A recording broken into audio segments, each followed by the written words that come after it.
दोस्तों आज है इम्प्रूवमेंट डे 139 और आज मैं आप लोग को कुछ एक ऐसा चीज़ बताने वाला हूँ जिससे आपका जो डेली रूटीन है वो कम्प्लीटली चेंज हो जाएगा और वो केवल एक चेंज करने की वजह से हो जाएगा। ठीक है, मतलब एक चेंज में ही आपका सारा जो प्रॉब्लम है वो तुरंत रिजॉल्व हो जाएगा।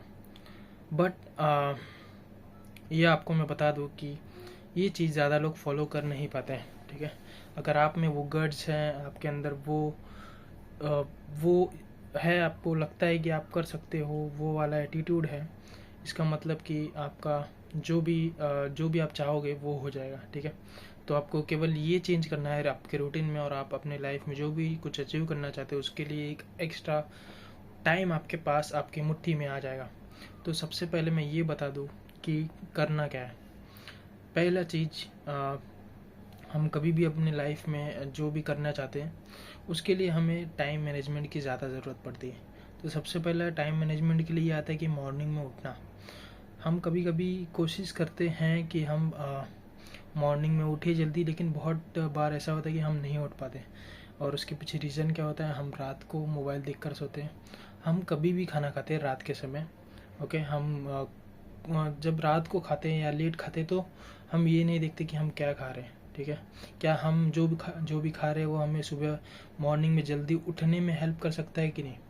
ओके, तो क्या होता है ना, जब भी हम रात को ज़्यादा खाना खाते हैं तो वो उसको डाइजेस्ट नहीं कर पाता। सपोज़ करिए कि आप 10 के अराउंड खाना खा रहे हो। नॉर्मली जो आज के टाइम पे जो रूटीन चल रहा है वो अराउंड 10 या 9 के आसपास चल रहा है। ठीक है, कुछ लोग और लेट करते हैं, तो लेट नहीं करना चाहिए। उसका ड्रॉबैक क्या होता है, एक लॉन्ग टर्म में देखा जाए ना, उसका ड्रॉबैक बहुत सारा है। ठीक है, वो आपको बीपी का प्रॉब्लम दे सकता है, शुगर का प्रॉब्लम दे सकता है, आपको ओबेसिटी का जो कैटेगरी है उसमें डाल सकता है। तो इसमें क्या करना चाहिए, हमें ये देखना चाहिए कि हम जो रात को खा रहे हैं वो डाइजेस्टेबल है क्या। डाइजेस्टेबल इन द सेंस, कोई भी खाना डाइजेस्ट होने में, लाइक आप फ्रूट्स को भी लोगे ना तो उसको ऑलमोस्ट लाइक 5-6 घंटे लगते हैं। बट आप जो खा रहे हो उसको, जो हमारे अंदर जो HCl एसिड आता है, जब हम पूरा खाना खा लेते हैं ना तो एक एसिड आता है उन खाने को, ये समझ सकते हो उसको, लाइक उसमें से न्यूट्रिशन निकालने के लिए। फिर उसके बाद हमारे स्मॉल इंटेस्टाइन, लार्ज इंटेस्टाइन से फिर स्मॉल इंटेस्टाइन में ये वाला ट्रेवल होता है। ठीक है, तो जो स्मॉल लार्ज इंटेस्टाइन में जाने से पहले जो प्रोसेस है वो जल्दी कंप्लीट हो जाए, इसके लिए हमें हल्का खाना खाना चाहिए। ठीक है, तो जब वो डाइजेस्ट होता है ना तो हमें नींद आती है। ओके, जब डाइजेस्ट वगैरह हो जाता है तो हमें एक नींद आती है।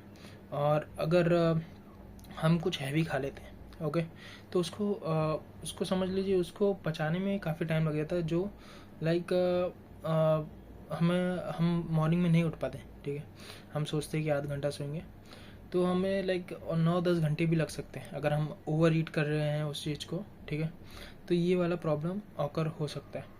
इसके लिए रात को हल्का खाएं, जैसे कि मैंने अभी अपना रूटीन चेंज किया एंड पिछले 10 दिन से आप समझ सकते हो कि मैं अभी टाइम पे उठ रहा हूँ। पिछले 10 दिन, नियर अबाउट 7 डेज तो हो रहे हैं कि मैं डेली टाइम पे उठ रहा हूँ। ओके, मैं नॉर्मली अभी देखो, मैं 6-12 बजे सोता हूँ, 6 बजे उठ जाता हूँ। 6 घंटे का ही नींद ले रहा हूँ डेली। अभी मैं दोपहर में भी नहीं सो रहा हूँ, फुल्ली एनर्जेटिक फील कर रहा हूँ, बिकॉज मैं रात को हल्का खा रहा हूँ। तो काफ़ी लाइक काफ़ी अच्छा फीलिंग है ये मेरे लिए। एंड इसका इम्पैक्ट ना केवल मेरे टाइम को बढ़ाने पे हुआ, मेरी एफिशिएंसी को भी बढ़ाने पे हुआ है। ठीक है, मैं नॉर्मली रनिंग को भी जा पा रहा हूँ, मैं सब कुछ कर पा रहा हूँ। तो द पॉइंट इज़, आप भी कर सकते हो, काफ़ी इजी है ये केवल स्टार्टिंग में आपको 2-3 दिन थोड़ा प्रॉब्लम फेस करना पड़ सकता है। जैसे कि रूटीन चेंज होता है ना, तो बॉडी में भी काफ़ी सारे चेंजेस आते हैं। जैसे कि आपका मन नहीं कर रहा है काम करने का, आप मूड स्विंग्स होते हैं।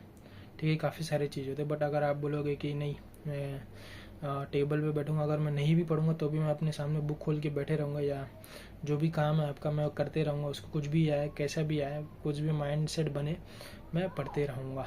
ठीक है, तो वो टाइम पे आप लाइक आपको 2-3 दिन फाइट करना पड़ेगा, उसके बाद चीज़ें एकदम स्मूथ हो जाती हैं। ओके, तो ये मैंने किया था आज एंड ये आपको भी हेल्प करेगा। ये मैंने मतलब काफ़ी टाइम से फॉलो कर रहा हूँ मैं, तो ये सबको ही वो करेगा। बट इसमें एक चीज़ याद रखिएगा कि अगर आप दिन भर में कुछ मेहनत वाला काम कर रहे हो, ओके, तो रात का आपका खाना हैवी हो सकता है। बट आपका लाइक डेली बैठने का काम है, उठने का ही काम है, तो आपको नॉर्मली जो है वो मॉर्निंग के टाइम पे हैवी करना चाहिए, या आपके जो डाइट रूटीन है उसको चेंज करना चाहिए आपको। ओके, तो डाइट रूटीन को कैसे चेंज करोगे आप थोड़ा थोड़ा करोगे।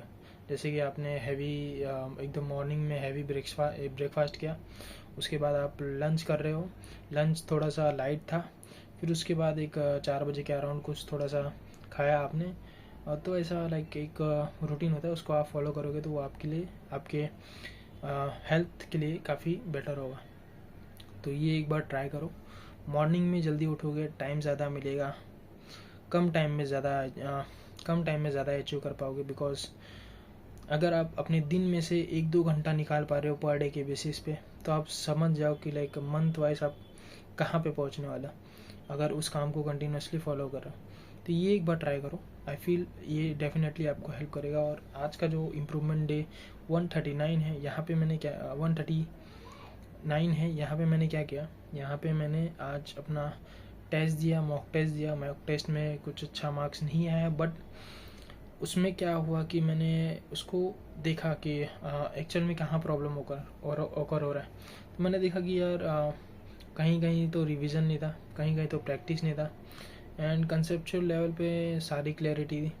प्रॉब्लम सॉल्व करना कर लेता मेरे पास टाइम अगर होता तो उसके लिए मुझे प्रैक्टिस करना चाहिए, करते रहना चाहिए, और मुझे ये हैबिट बनाना चाहिए। ओके, और मैं उस जिस चीज़ को भी प्रैक्टिस कर रहा हूँ उसको रात को एटलीस्ट रिवाइज करके सो, तो वो चीज़ ज़्यादा टाइम तक रह पाएगी। इसके लिए उसके लिए उस पर काम कर रहा हूँ मैं। एंड जो दूसरी चीज़ थी कि ये जो मॉक टेस्ट इतना ख़राब रिज़ल्ट आया मेरा, उसके पीछे क्या रीजंस हो सकते हैं। तो उसको मैंने जब ये एनालिसिस किया तो मैंने देखा कि यार यहाँ पे मैं एक अच्छा लाइक समझ लो मेरे काफ़ी अच्छे अटैम्प्ट्स हो रहे हैं। बट जो हैवी मार्क्स के थे वो तो मैंने लास्ट 1 आवर में ही किया, और उसमें मैं अराउंड समझ लो 12 में से 6 क्वेश्चन ही राइट हो पाया। उसकी वजह से काफ़ी मेरा नेगेटिव मार्किंग में चला गया। तो देखा जाए तो ओवरऑल मेरा एक्सपीरियंस अच्छा रहा इसमें, बट मुझे थोड़ा सा देखना पड़ेगा और प्रैक्टिस करना पड़ेगा। बाकी काफ़ी बढ़िया था एग्ज़ाम, एंड या मज़ा आ गया। तो आप लोग ये फॉलो करो, देखते फिर आगे और क्या क्या हम अपने लाइफ को इम्प्रूव करने के लिए कर सकते हैं। So that's it for this video. I hope आपको कुछ ना कुछ लर्निंग मिली होगी इस वीडियो से। सो मिलते हैं किसी और वीडियो में। Thank you, bye.